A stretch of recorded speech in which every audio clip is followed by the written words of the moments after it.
life fucking sucks, and so does this game. After Castlevania on Nintendo 64, I had given up hope for the next great game in the series. Several years later, I realized I'd been looking in the wrong place. Like I said before, I stuck with the Nintendo consoles, and I missed out on the other Castlevania games, like Castlevania Bloodlines on the Sega Genesis.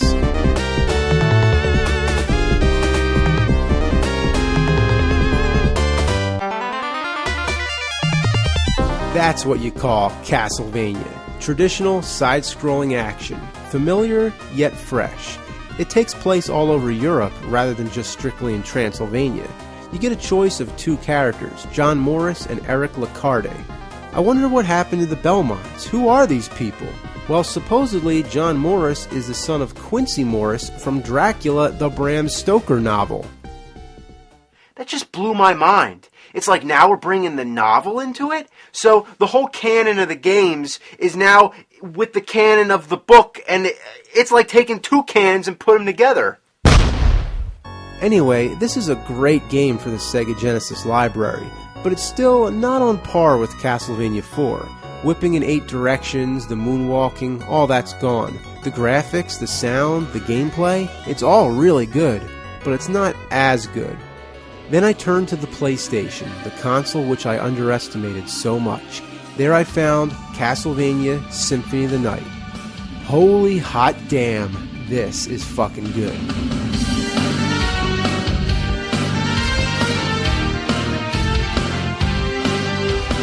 The graphics and sound are superb, but there is some pretty cheesy voice acting. Die, monster!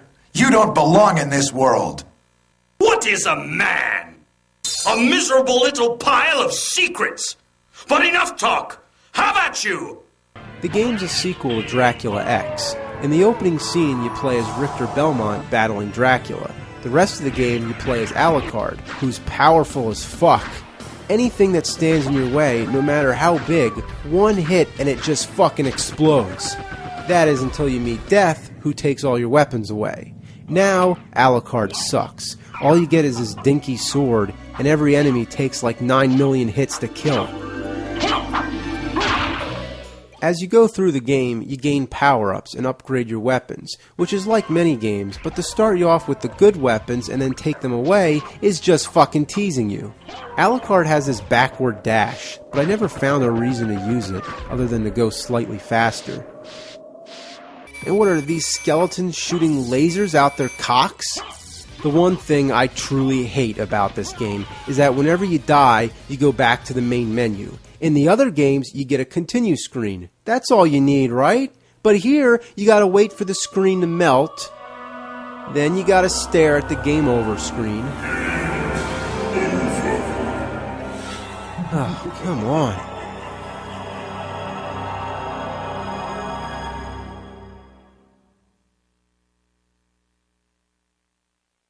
This takes forever. And then it's back to the title screen. Hit start. Then select the file. Wait for the screen to load. And then pick your saved game. Anal bag, that's me. Then you gotta wait for the game to load. Come on! And finally, you continue from your last save point. That is fucking atrocious. The boss battles are epic. In the end, you have to fight a dark priest named Shaft. But what's up with the name? Seriously, Shaft?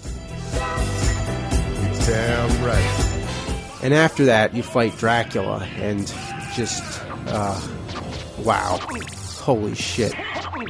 The last and most important thing I have to address with this game is its gameplay style. It's the major breakthrough, what sets it apart from the previous games in the series. Instead of the simple linear style, it goes for a Metroid style with endless forks in the road, save points, and a map system.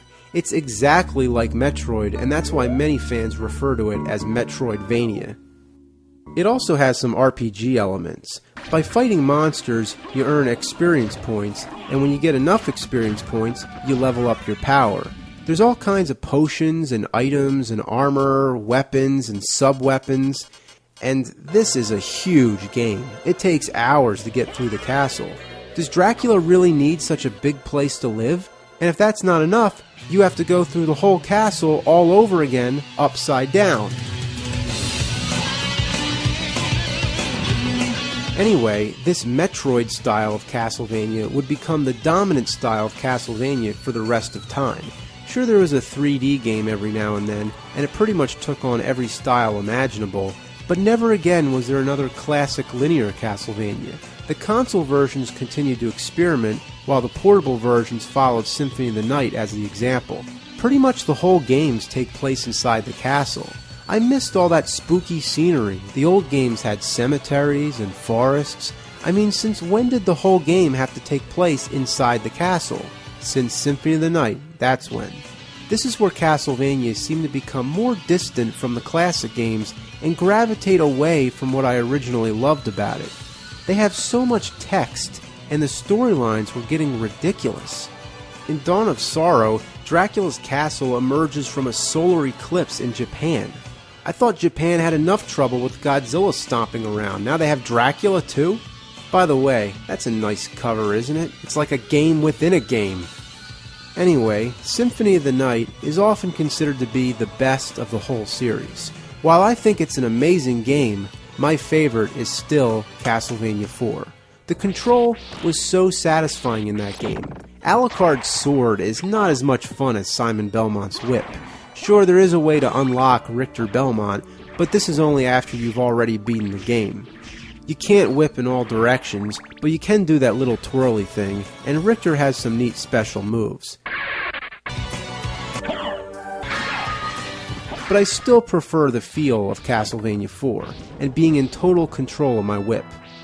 But for the most part, I think the challenge is better. In Symphony of the Night, whenever you come to a hard part, there always seems to be an easier way around it. You can turn into a bat and fly over, or sometimes you need to get more experience points, or there might be some weapon you need to equip, or an item that improves your stamina, or resists fire, or makes you immune to certain magic spells. There's so many variables here. In Castlevania 4, all you had was your own wit. You don't rely on tricks, it's just you and the game. And the only way to beat it is to beat it with your mind and your reflexes. And that, to me, is what Castlevania is all about. And once you've beaten the game in the wee hours of the morning and watched the castle crumble, you reflect on all that time you just spent. The credits sequence shows little replays from each level. It's like watching old memories. And that's what the Castlevania games are for me. Memories that will last forever.